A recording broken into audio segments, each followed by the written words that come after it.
Hi everyone, in this video I'll be talking about the finance related to PPL. In order to make it much more generic rather than just giving you the numbers, I'll be taking you through a process by taking two different flight schools with the actual numbers. So let's get started. On the left, what you see is the screenshot from the flight school that I was strongly considering.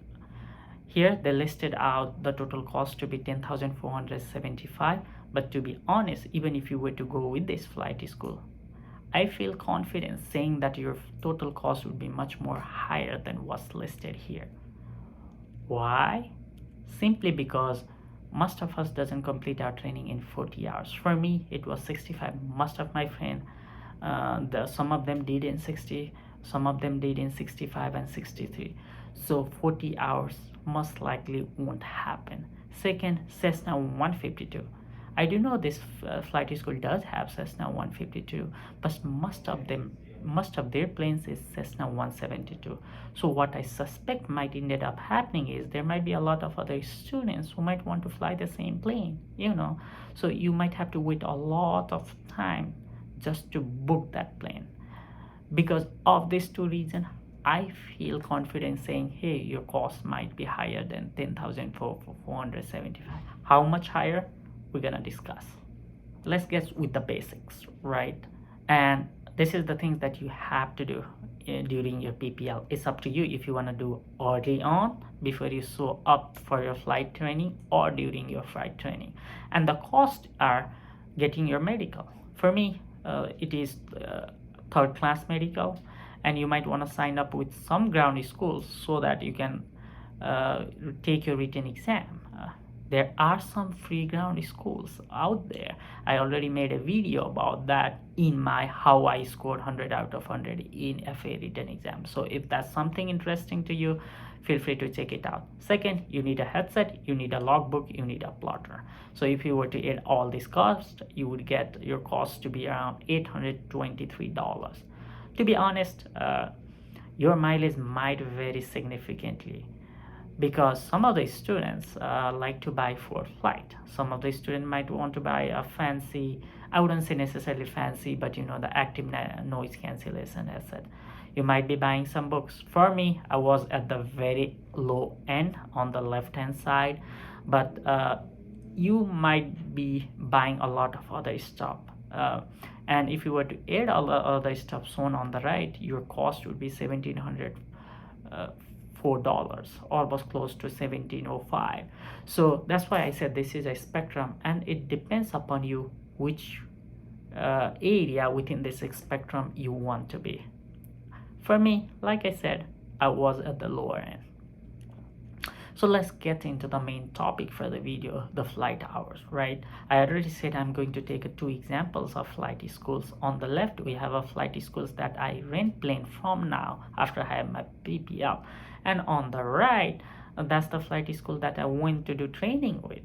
Again, I'm not to make it much more general, I'm going to take you through this process, right? So let's look at the cost of about renting their planes and instructor. For the left one, the plane cost is $165 per hour, and the instruction cost is $50 per hour. Whereas on the right, the plane is $200 per hour, and the instruction is $80 per hour. So this is significantly different, and you might ask, why is it so? On the right, they have really new planes, right? And on the left, you have six packs.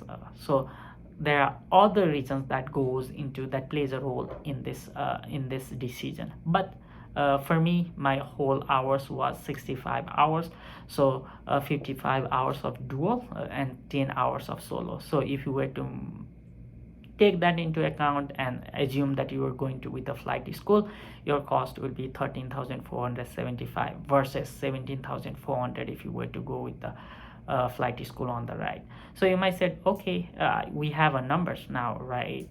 But now I'm going to talk about some of the hidden costs that you might not be thinking about. So there would be the actual cost is highly likely, even though if you do complete your flight hours in 65 hours, your cost will be higher than what's listed here. So let's talk about those. First one is ground. Even though you already did your FAA written exam, you might be sitting with the instructor for more ground lessons. This ground lesson, you might be making plan for your cross country. You might also be doing your ICRA application. You might also be doing some pre-maneuver stuff, lessons related to the pre-maneuver stuffs and so forth.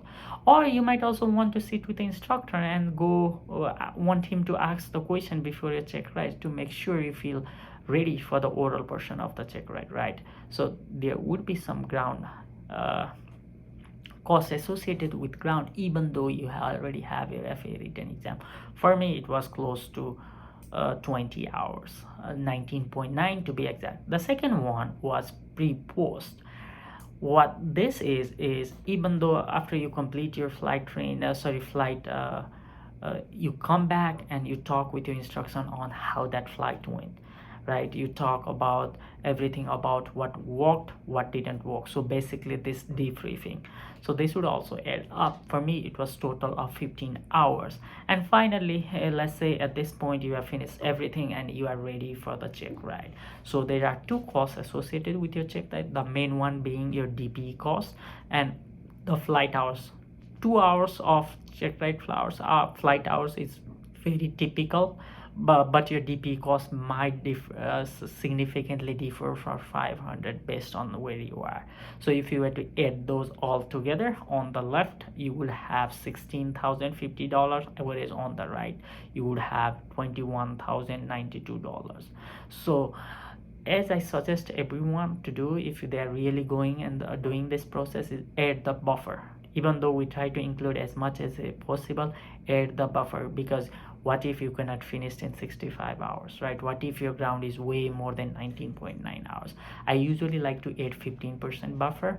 If you were to add that buffer, the flight school hours on the left would be 18,457.5, whereas the flight school cost on the right would be 24,255.8.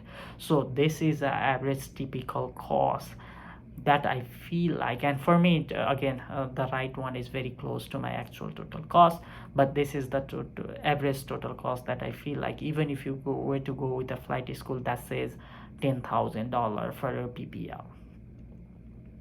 So at the end I want to talk about why that buffer, right?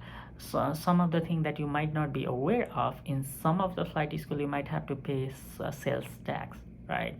And there are also some other hidden costs, such as the commute cost that you have to do. You might be doing more ground lessons. You might be thinking, hey, I might want to buy a simulator. You might be doing, as a matter of fact, you might be doing some simulator lessons and so forth. So that's why I like to include all those within that buffer. But if you are in the process to talking with a flight school, these are the two questions that I highly suggest you ask. The first one being, hey, do the flight school charge for instruction hours during the solo flight? You might be surprised. You might be saying, hey, it's a solo flight, I'm flying on my own, what am I talking about? So what actually happens during your solo flight is, even you are flying solo, your instructor would be at the airport. He will be totally available. So in the case of an emergency, or in the case the weather totally changes and you want to change the plan, that instructor is available to talk to you. So some of the flight school charge for that, some of them don't. Next one is, always keep in mind how many planes they have, what's the number of students, and how many instructors they have. Understanding this ratio might help you understand if there might be any wait time and so forth, right? So before I end this video, I also want to talk about why you might want to go with a little bit expensive flight school. Again, this is totally personal. This is only my personal opinion. I went with a bit expensive flight school compared to others in my area. The reason being, I was never grounded because of the aircraft maintenance. There were always planes. They had maintained and made their maintenance program such that the planes are always there. Second one is, if my instructor couldn't fly, I always had another instructor who could fill in. It's up to me if I want to fly with a new instructor or not. And again, another one is a lot of other free resources. For example, if you were to go with other students, they had something called help sessions, where you could talk with the instrument or commercial or a CFI, who are in those journeys with the school, and you get to get those free lessons, and those were totally free. They would go, they had a timetable, you could sign up and everything. There's also some of the free resources, might be free flight simulator for you, and so forth. So just don't think about this is the lowest cost, I want to go with this one. Think about all other reasons to justify if that cost is really justifiable, even if it's a lower end or even if it's a higher end. Hopefully with this information you might be able to budget accurately, and hopefully there are not any surprise, no any other further surprises during your flight training. Thank you.